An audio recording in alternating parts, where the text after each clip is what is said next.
Hi everyone and welcome to the newspaper analysis. Guys, my name is Sahil and I will be taking up the entire analysis of the Hindu newspaper. So in the today's analysis, we are going to take up all the articles that are relevant for the UPSC CSE examination.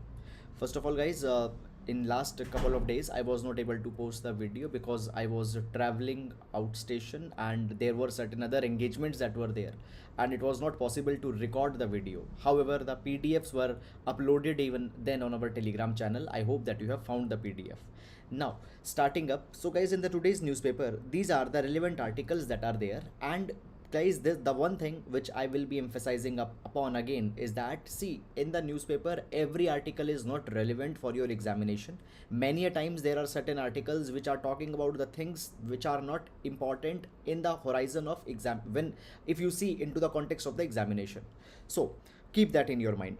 First article, the status of India's national cyber security strategy. So this article is very important for our GS paper number 3, cyber security, and here there are certain recommendations that have been given which you can directly utilize. It is from page number 8, so respective page numbers have been given here.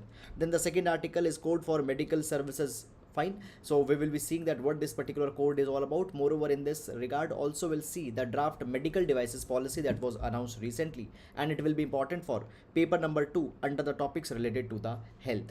Then the North Pole for science and technology. So this article has been taken from the editorial page, and within the science and technology we'll see this particular article taken from page number 6. And then the next one is the time for change. So this article will see with respect to the monsoons particularly. Then the functioning of the ED, so we'll see with it with respect to the GS paper number 2 legislative bodies, as well as in GS paper number 3 money laundering also we'll see this thing. Then retirement spree in the Supreme Court, so with respect to the matters in judiciary, judicial pendency, etc., we'll see this particular article, paper number 2. And then the BRICS meet is being discussed, so under the international relation this particular article will be important. Now guys, moving on. Before that, we will be taking up the GS code for today, which will be important for your examination, which you can use in your examination. So today's GS code we are taking is from the Alexis D. Tocqueville. Tocqueville says that nothing is more wonderful than the art of being free. Freedom is the most important and the most prized possession that a person can have. But at the same time, nothing is harder to learn how to use that freedom. So having freedom is very wonderful, but how to use that freedom is very difficult to learn. So therefore, guys, many times into the name of freedom of speech and expression, we are over breaching that particular mandate. So we can use this particular idea in GS paper number 2 as well as in GS paper number 4, that is ethics, integrity and aptitude.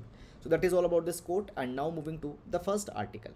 So the first article, guys, that we are taking up, it is the status of India's national cyber security strategy. This article we will be taking up under GS paper number 3, GS paper number 3 cyber security, as already I have told you. Now guys, this article is very important. Directly the points can be picked up and can be written in your answers. Now first of all, before going in this article, I will be telling you some of the background. So guys, into the last 2 years, particularly after the 2020, what has happened?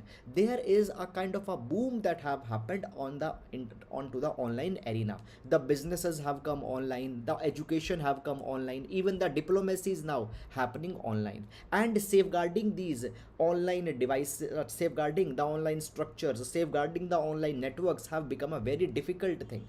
There is a kind of an attack that has become very much prominent right now, that is the ransomware attacks. Ransomware. Now first of all, what does this particular ransomware attack? So guys, in this particular thing, there will be certain hackers who will be targeting either your server, they will be targeting or your computer. So they will target the server or computer, they will lock the server or they will lock the computer. And let's say that there are a lot of data, there are a lot of files that are there in the computer that will be locked. You cannot access them. Then these hackers, they will ask some ransom, they will ask some money, and that money will be asked into the form of the cryptocurrency. They can ask the money into the form of the Bitcoin. When that money into the form of cryptocurrency or the Bitcoin will be transferred to these hackers, then only they will be giving back the access of your server or the computer which has been locked. So a lot of ransomware attacks where the ransom is being asked, it has increased. Now guys, recently it was seen that even the USA's federal government's oil pipeline was attacked. Clear, there has been attacks in India also. In this particular capacity, if guys we talk about the data, then guys, according to a report, it has been provided that Indian organizations, they have witnessed a 218% of increase in the ransomware attacks. In the other countries, the ransomware attacks have been increased, but their increase is just 21%. So comparing it to the India, 218%. So we are very much vulnerable when our cyber ecosystem is concerned. It has been provided that the software and service related industries have been attacked, capital goods related industries have been attacked, public sector industries have also been attacked. In this context, to safeguard our cyber sector, there comes the National Cyber Security Strategy. So guys, this National Cyber Security Strategy was suggested by the Data Security Council of India in 2020, but up till now this report has not been implemented. So it is being said that when our cyber ecosystem, our cyber structures, our networks have become so vulnerable, they are prone to attack. Why we have not implemented this National Cyber Security Strategy, which was suggested by the Data Security Council of India. Now let's discuss about this particular report, and this report can become your way forward in such kind of answers if it is coming. So this report had talked about the 21 areas. It has specifically given 21 areas for ensuring the safe, secure, trusted, resilient and vibrant cyberspace in the India. So let's discuss one by one what were the suggestions that were given. So the suggestion number one. Now it has talked about giving the higher budgetary allocation for the cyber security in India. It has provided that into the immediate term, minimum 0.25% of the annual budget needs to be kept aside separately for the cyber security. See, we give a lot of emphasis onto defense budget. In the defense, the armed forces, they are being given so much of the allocation. But why not the cyber budget? Guys, it has been proved that the warfare now will be turning onto the cyber arena. So minimum 0.25% of the budget needs to be kept for the cyber security, and over a medium term it needs to be increased to at least 1%. After that, guys, it has been provided that respectively the different ministries and the different departments, whatever IT budget they are getting, whatever, just a minute. So okay, sorry for the disturbance that came. So it has been provided that at the same time, okay, so it has been provided that at the same time, whatever the ministries and the departments are there, whatever the IT or the technology budget or expenditure they are doing, out in that 15 to 20% budget needs to be earmarked just for the cyber security. Is it clear or not? So such targets have also been given.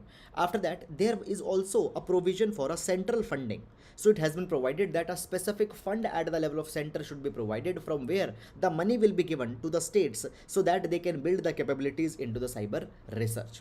Then the next recommendation that has been given, the second recommendation, guys, it is being said here that, see, at the same time we also need to have the skilled professionals, the cyber security professionals, and in order to have large number of cyber security professionals, there is a need of designing a national framework. A national curriculum is to be designed, and certain agencies we can use. For example, the National Skill Development Corporation. So National Skill Development Corporation can train the cyber security professionals, and these cyber security professionals can then help the companies, can help the government in making sure that how they can be shielded from the cyber attacks. Then ISEA, Information Security Education and Awareness. Okay, so NSDC and ISEA both can train the professionals in this particular arena. Then the third recommendation, it has been provided that we need to create a kind of a dedicated service, that is the cyber security services. So see, we are having the IAS, we are having the IPS, we are having the IRS, specific services we are having. So a specific cyber security service is also to be created. Now guys, the professionals will be chosen from the Indian Engineering Service. The professionals will be chosen from the Indian Engineering Services, and they can help in the crisis management. Moreover, there is also provision of carrying the cyber security drills. So in the cyber, now see, as for the fire safety, there are the safety drills that are there. Earthquake preparedness drills are carried, where the officials are trained. So in this way, cyber security drills are also needed to be carried, where into the real life, if a cyber attack happens, how to respond to them, the responsible people are to be trained. Then there is a provision of cyber insurance, a very good point, cyber insurance. So guys, see, suppose a company has seen a cyber attack, and because of that cyber attack they had faced, let's say, a kind of financial loss. Okay, their server was hacked, or their server, let's say, has been rendered useless.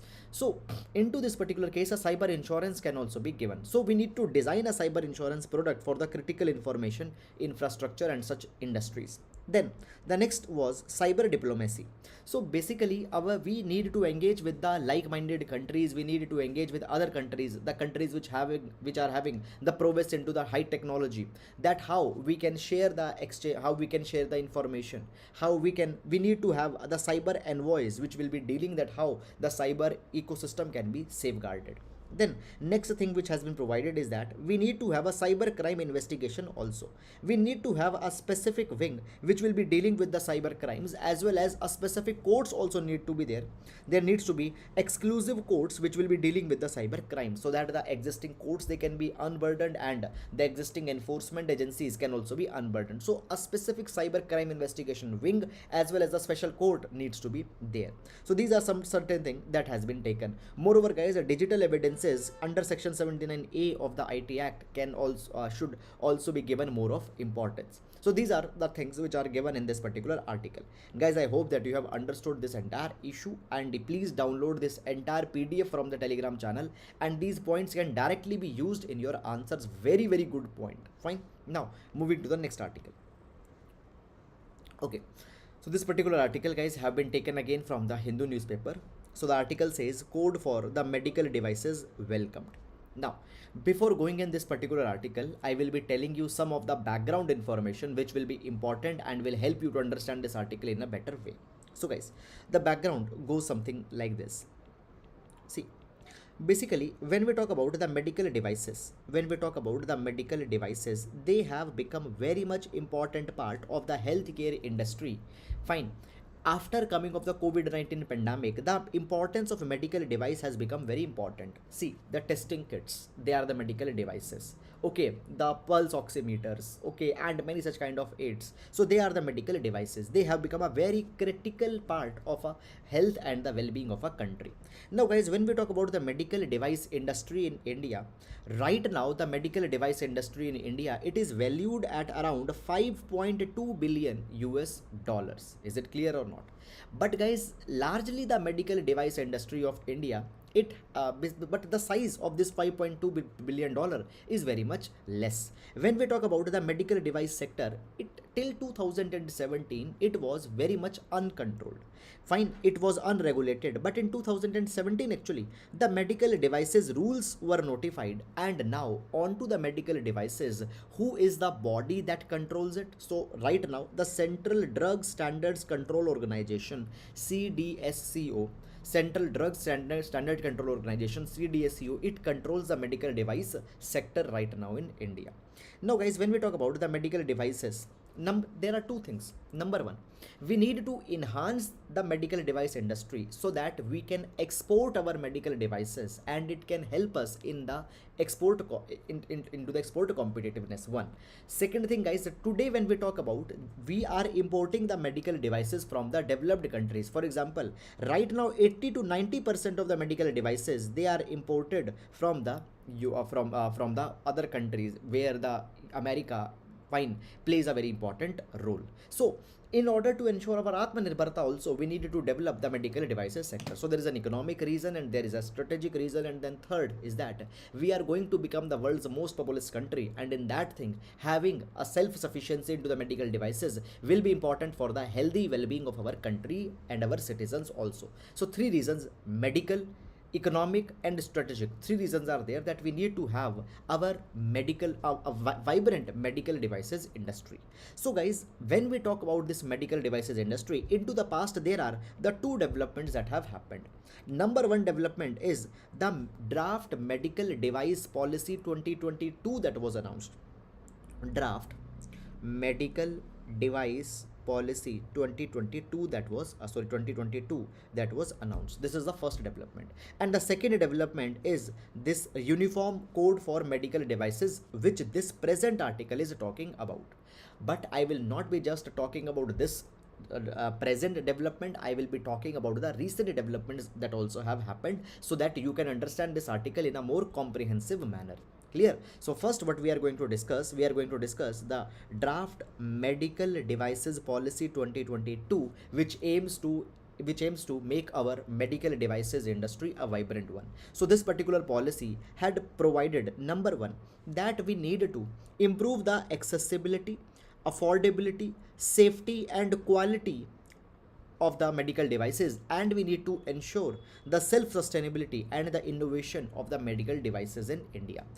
Secondly, this particular draft medical devices policy also talks about that by 2047 India needs to have few or we needs to have a few National Institute of Medical Devices Education and Research, NIMERs. So these National Institutes of Medical Device Education and Research will be creating the professionals and will be developing the medical devices which can increase the longevity, which can improve the health, and at the same time they are affordable. So such level, premier level, national level institutions needs to be there. Again, National Institute of Medical Devices Education and Research. By which year? By 2047 such institutes are to be developed in India.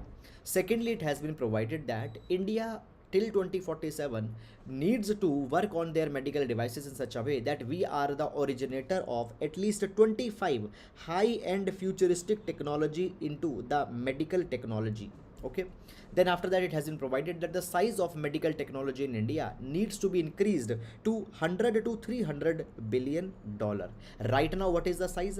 5.2 billion, and from 5.2 it is to be increased to 100 to 300 billion dollar. Around 10 to 12% of the global market share in the medical devices and to the medical technology should come by India. So this is the draft medical devices policy 2022 that came.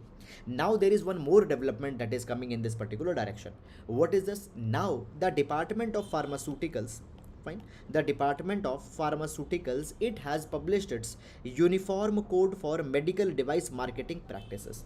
By the way, when we talk about the Department of Pharmaceuticals, it is under the Ministry of Chemicals and Fertilizers. Okay, so please keep it in your mind, it is under the Ministry of Chemicals and Fertilizers. Now, so the Department of Pharmaceuticals, it has launched the Uniform Code for Medical Device Marketing Practice. Now, nothing much difficult is there, nothing much complicated is there. Now, see, basically, whenever the marketing of a medical device is being done, it calls that you need to have an ethical standard in that. You cannot market a device that okay, you use that device and your all the diseases will be gone. Whenever a medical device is being marketed, you need to market it only onto the basis of things that have been researched and that have been proved. If there are some risk associated with a medical device, let people know about that. Clear? What is the efficacy? Clearly tell the people the efficacy that is there. So basically, with respect to the marketing of the medical devices, this uniform code has been announced and it has been provided that it will be bringing more ethical standards when the medical devices are being marketed. Clear? Now guys, when we talk about the marketing of the ethical marketing of the medical devices, I just will give you one example so that you can understand very easily. See, you might have heard that many a times there are the telemarketing ads that are there where they are so showing that okay, there is let's say one kind of footwear. They say that there is a one footwear, and this footwear, they say that it is a medical device. This footwear will control your diabetes, it will control your blood pressure, it will control your stress. And they are showing the testimonials that a person used this particular footwear, and after wearing it there were acupunctures into that footwear, and after using it, his diabetes have come down, his hypertension is reduced. Fine, now you are making such kind of claims, but what is the science behind it? What are the evidence behind it? So these evidences are not being shared. So this is an unethical medical device marketing strategy. Such kind of things should not be there. So therefore, now in order to bring the ethical marketing, this uniform code for medical device marketing practice have been announced, which have been welcomed by everybody. So this is the development in this particular context. Guys, I hope that you have understood it. So that is all about it, and now we'll move to the next article. A North Pole for Science and Technology. Now guys, this particular article is taken from the editorial, and guys, this particular article, it is just a remembrance for late Dr. Y Nayudamma. Now Dr. Nayudamma, He was a noted scientist. Fine, he has been called as a leather scientist. This year, 2022, we are holding this 2022 is his 100 years birth anniversary. He was born in 1922. He was born in 1922. So therefore, 2022 is 100-year birth anniversary of Dr. Y. Nayudamma. He died in 1985 in in an aircraft bombing that happened there in 1985. So his contributions are being remembered. Now, guys, many a times it has happened that when 100-year birth anniversary or 50th year birth anniversary of some great people are there, the question is asked into the UPSC examination. Now, basically, Dr. Y. Nayudamma, being a scientist, he had talked on many of the important dimensions into the science. So first of all, when we talk about today's science and technology, it has become very much critical to the survival of a human being. Today's human is called as a technological animal. Okay, everything is shaped by technology. As animal is looking for the food, we are always looking for the technology. Is it clear? And many such issues while we are using or interacting with the technology has also come. So guys, it has been provided that when we today talk about the technology, now, there are certain issues that have come with the use of technology. These questions are very important. Please be very careful. The number one question is that whether the science and technology should adapt to the people, whether science and technology should adapt to the people, or whether people should adapt to the science and technology. Is it clear? So it is a very important question that whether the science should adapt to the people or whether the people should adapt to the science. How we need to do that? This is a one big question that is there. Second big question is there that basically whether the science and technology should emerge from the needs and concerns of the people, the masses, the poor people. So whatever the needs of the poor people are there, what are the concerns of the poor people are there, from where there the science should originate or should be driven from the top, the rich classes, what they need, what they desire, from there the science and technology should be driven. Third question that comes is there that what values, what principles should guide the science and technology. And the fourth question that comes here is that how to contain and handle the undesirable consequences of the indiscriminate application of these tools. So social media, for example, okay, it connects people, but at the same time the social media is also mobilizing a hatredness today. So how to contain and how to reduce these harmful effects of the technology that has come? These are very perplexing questions that are there. Now it has been provided that Dr. Nayudamma, okay, he had also felt that there could be the dual effects of the science and technology, and he had demonstrated that science should always be used for society and technology should always be driven by the needs of the people. He says that the technology which is not driven by the needs of people or cannot answer the challenges of the human problem, such technology is useless. So the science is for society and technology is for the need of the people. In this capacity, Dr. Nayudamma himself had given a lot of contribution to the tannery industry. Now guys, the leather is there are the leather tanneries. Okay, so now these tanneries, they develop, they actually lead to a lot of water pollution, a lot of effluents they are released. Is it clear? Particularly when we talk about the Kanpur, in Kanpur you see large number of leather tanneries are there, and there they are discharging a lot of waste. So how to make the tanneries, okay, more responsive to the environmental needs? Such contributions have been made by Dr. Nayudamma. So here he used his science and technology to solve the ecological problem, to solve the problem plaguing the humans. He has also proved that the application of science and technology could help in enhancing the economic viability, economic activity. The science, if used in a proper manner, it can also provide the meaningful employment to the people. Now guys, see this particular article. So as it has been written by Mr. M. Venkaya Naidu, who is the Vice President of India. So this particular article will little bit be more praising the government of India. So you need to keep it in mind. Now he says that Dr. Nayudamma's all the visions, fine, they are being followed by the present government already. For example, Dr. Nayudamma, he talked that the women needs to be empowered. He said that if a women's bank account will be opened, fine, it will empower the women. Now the government is going forward with the Pradhan Mantri Jan Dhan Yojana. Under the Pradhan Mantri Jan Dhan Yojana, the women's have been preferred into the name of the women. The bank accounts have been opened. So how the women empowerment has been taken up. Then Dr. Nayudamma also talked about the self-reliance, as it is a very important element of a nation. Fine, and to enhance the self-reliance, India government had come out with the Atmanirbhar Bharat initiative. And then, guys, thirdly, Dr. Nayudamma also talked about that we need to develop an environment where everybody can live in dignity, everybody can have an equal worth, better rights, better living standards, okay, are there. Now, sabka saath, sabka vikas, sabka prayas is also the government's way of ensuring the dignity, equality, equal worth of living, and all these things. So this is, guys, the idea that was given in this particular article. And now we'll move to the next article. Now, this particular article, guys, is taken from the Hindu newspaper, Time for Change. And as I told you earlier into the index box also, this article will see under the context of geography related issues. So, guys, this particular article, see, first of all, it is talking about the recent estimate given by the IMD with respect to the monsoon. So, IMD stands for India Meteorological Department, and every year it gives the estimate with respect to the monsoon. Now, the first estimate is given in the April, then the estimate is given at the end of the May or at the beginning of the June. So recently this April estimate has been given. Now, guys, the April estimate is not a very you can say that it is not a very clear and a very precise estimate. Fine, it generally tells that what will be the trend of the monsoon. However, these May and June estimates are more confirmed, they are more precise.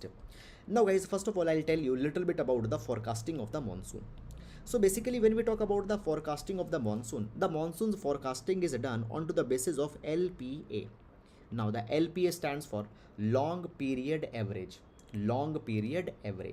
What is this long period average? Basically, in the last 50 years, whatever rain has come in the monsoon, on that particular basis, a prediction is done. Let's say, guys, just a rough idea. Suppose in the last 50 years, the average rainfall was, suppose 100 centimeter. In last 50 years, the rainfall, let's say, has been 100 centimeter. Now, 2022. This particular year also the rainfall needs to be 100 centimeter because this is the average rainfall that is coming. Now, actually, the rainfall could be the 100 centimeter. It could be more than that as well as it could be less than that. So, the rainfall is predicted as a percentage of the LPA. For example, 99% of LPA. 99% of LPA means that 99% of this 100 centimeter rain. In simple language, it means that this year the rainfall will be 99 centimeter. Sometimes, guys, the rainfall could be more than the average. For example, the La Nina year. When the La Nina year is there, better rainfalls are there in India. When positive Indian Ocean dipole develops, more rainfalls are there in India. So the rainfalls can be more than this LPA. For example, let's say this year we expect that the rainfall will be 105 centimeter. In the past it has been 100 centimeter, but this year it will be 105 centimeter. So obviously it is more than LPA. So the IMD will be giving you that the rainfall this year will be 105% of LPA. So it could be 100% of LPA, means the same rain as it is happening into the previous years. It could be less than the LPA, 99%, 98%. Fine, it could be more than LPA, 105, 110, whatever that thing. So what IMD has talked about rainfalls or the monsoons that are coming in this year. So the IMD had said that the 99% of the monsoons are expected, 99% of the LPA, long period average, 99% of the LPA. What is the LPA right now? Right now the LPA is 87 centimeter.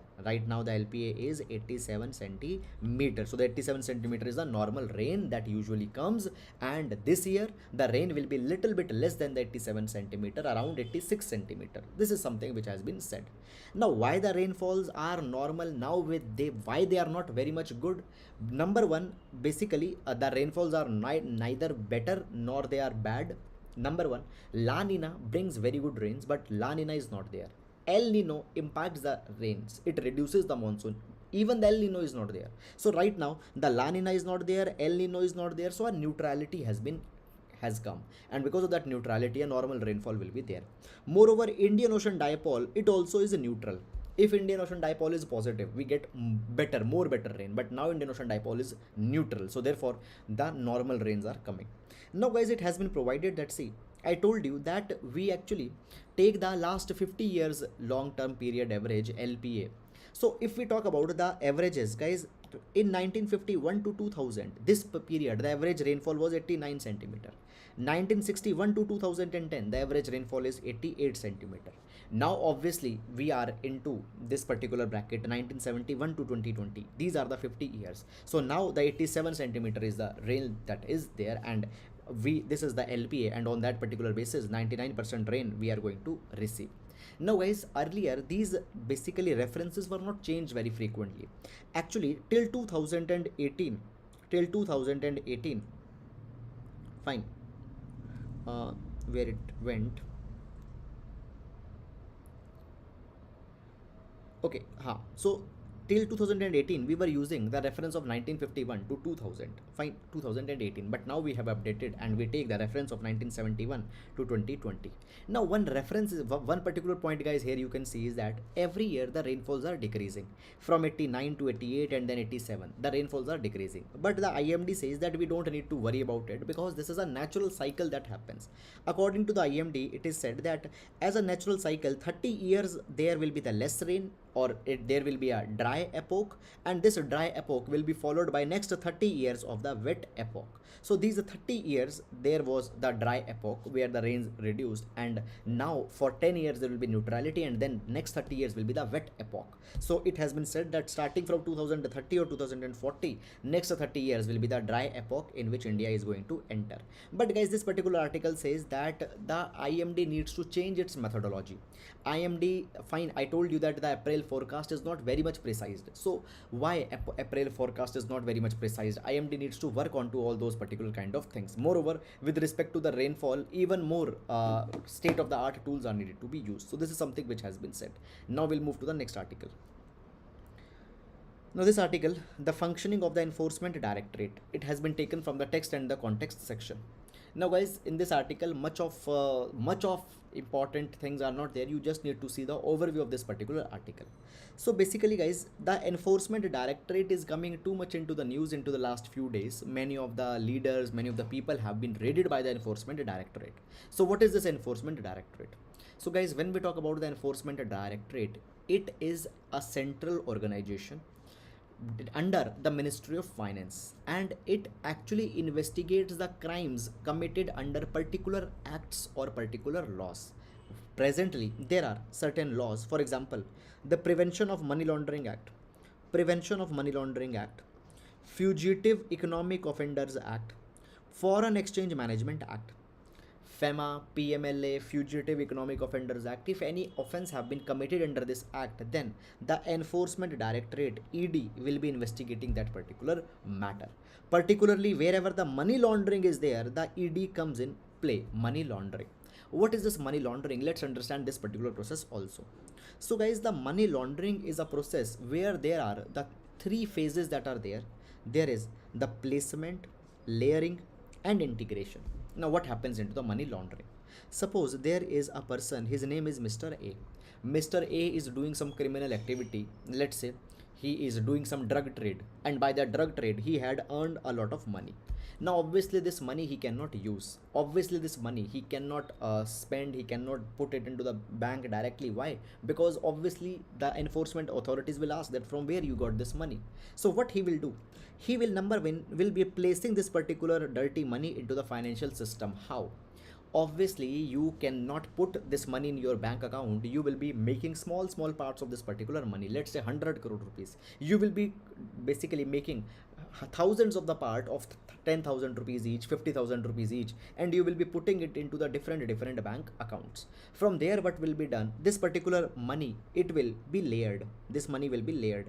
Fine. It will be basically, the money will be transferred to the different accounts. The payment will be made to the fake companies, the dummy companies. Okay, so around the world this particular cycle will be created. Fine.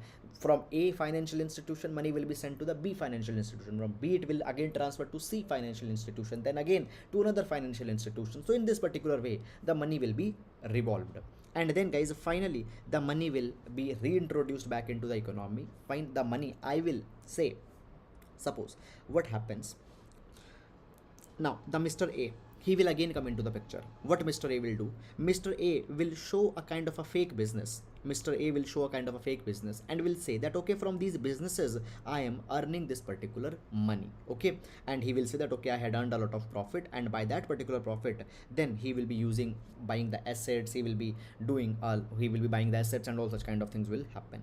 So this is the money laundering. Now guys, it has been provided that basically in such kind of a cases when the money laundering is being done, the enforcement directorate comes. So now basically whenever the basically from how the enforcement directorate get the power, enforcement directorate get the power to investigate under the section 48 as well as section number 49 of the Prevention of Money Laundering Act. It has been provided that whenever there is a case that has happened which involves the money laundering and the crime is over 1 crore rupees, then that particular case is to be reported to the enforcement directorate.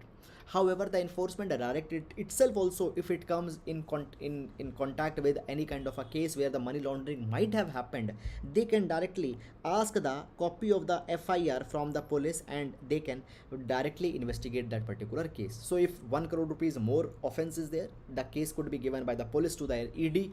ED can also take the case. Now guys, under the Prevention of Money Laundering Act, there is also the PMLA courts, Prevention of Money Laundering Act courts. Now these particular courts, fine, if let's say that a person has stashed money or has moved money to some another country, and from there we need to call the evidence, so these PMLA courts can send the letter of rogatory. Now as per this letter of rogatory means asking a foreign court or asking a foreign government about some evidence, about some documents. So this letter of rogatory can be sent. From there the documents and the evidence could be brought, and in our country the investigation can be carried. So these are all the issues that have been provided here in this particular article. Guys, you don't need to go too much into the detail of the clauses of the provisions, because going in too much detail is not needed for our examination. Just the basic information that we have discussed here, that is more than sufficient for your exam. And now we'll move to the next article. Retirement spree in Supreme Court may affect efforts to scale down pendency. So guys, this particular article, it is talking about large number of retirements that will be starting after the May in the Supreme Court. Fine, and how they will be impacting the judicial process. Now first of all guys, when we talk about the Supreme Court judges, the judges of the Supreme Court, they are appointed by the collegium system. Now what is this collegium system? In the collegium system there will be the Chief Justice of India, and there will be the 4 senior most judges of the Supreme Court. Whatever, now if a judge is to be appointed into the Supreme Court, the Chief Justice of India and the 4 senior most judges of the Supreme Court, they will be giving the recommendation to the President of India, and then the President of India can appoint a person as a Supreme Court's judge. So the collegium, it comprises CJI and 4 Supreme Court judges, okay. Now the president merely approves what is the CJI's choice, okay, and this particular collegium system that we follow now, it came out with after the 3rd judge's case. Okay. Now basically it has been provided that now what is going to happen, basically Supreme Court, it is having huge pendency. More than 70,000 cases are pending into the Supreme Court, okay, and out of that 19% of the case are not even ready to be placed before the bench of the Supreme Court. There are some formalities, there are some documentation that is pending. 19% of cases are not ready even to be placed. So around 52,000 cases are being admitted under the Supreme Court right now. Fine. Out of that, there are cases which are very important, which are being heard under the constitutional bench. Constitutional bench is a one where at least 5 Supreme Court judges will hear the case. So right now 422 cases are there which are being heard by the constitutional bench. So huge pendencies there in Supreme Court. Right now the Supreme Court's maximum strength is 34 judges, and large number of retirements will happen starting from the May. So how this particular thing will be dealt by the government? Only one thing government needs to do is appoint more and more number of judges, but at the same time the judges need to be hired only after taking their credentials and their competencies into the account. So we need to deal that particular thing in a kind of a very pertinent manner. This is something that is provided. Guys, as we are talking about the Supreme Court, I just want to tell you some information about the High Courts also. So in Supreme Court, retirements will be there and then the vacancies will emerge, but into the High Court also there are large number of vacancies that are there. As of today, the total number of High Courts that are there, Fine, out in them 1098 are the total number of vacancies. 465 are vacant. 465 are vacant. So this is so much high pendency, high vacancies that are there. More than 45% of the vacancies are there into the Supreme Court. So they are to be High Court. So more than 45% of vacancies are there into the High Court. Along with that, vacancies will increase into the Supreme Court. So government need to deal with this challenge. So this is something that has come, and now we'll move to the next article. Now guys, this article it is just talking about the BRICS meet that is likely to be held into the June. Today is April, so now it has been said that in June BRICS meet will happen. Now this year's BRICS meet will be hosted by the China. Last year's BRIC meet was hosted by the India. Now guys, basically the last year's meet was a virtual meet. The last year's meet was the virtual meet. It was hosted by India. Okay. Now guys, this is the first summit hosted by China since the tensions broke onto the LAC. So in LAC 2020, the tensions were there, particularly onto the Galwan Valley, and here now the China is hosting the meet, and India attending that meet hosted by the China might bring a kind of a normalization little bit into the relation. So what will happen, we'll need to see in the June when this particular meet will happen. So till then, nothing much important is there. Only when it will happen, we'll see. Recently guys, what had happened under the BRICS, there was the BRICS health ministers meet also happened, and under this BRICS health minister meet the BRICS vaccine R&D center was inaugurated. So this is something that has happened, and when in June it will come, we'll see it. So guys, the BRICS is a grouping between 5 countries: Brazil, Russia, India, China and South Africa. Is it clear? BRICS, their initiative is also the New Development Bank, or the BRICS Bank, which sponsors the developmental initiatives. Okay, so this is all about the BRICS. Now you don't need to go too much into the detail. In June it will happen, then we'll see it. That is all guys about it. I hope you have understood it, and with this we come to an end to the today's newspaper analysis. So that is all for today. Thank you so much.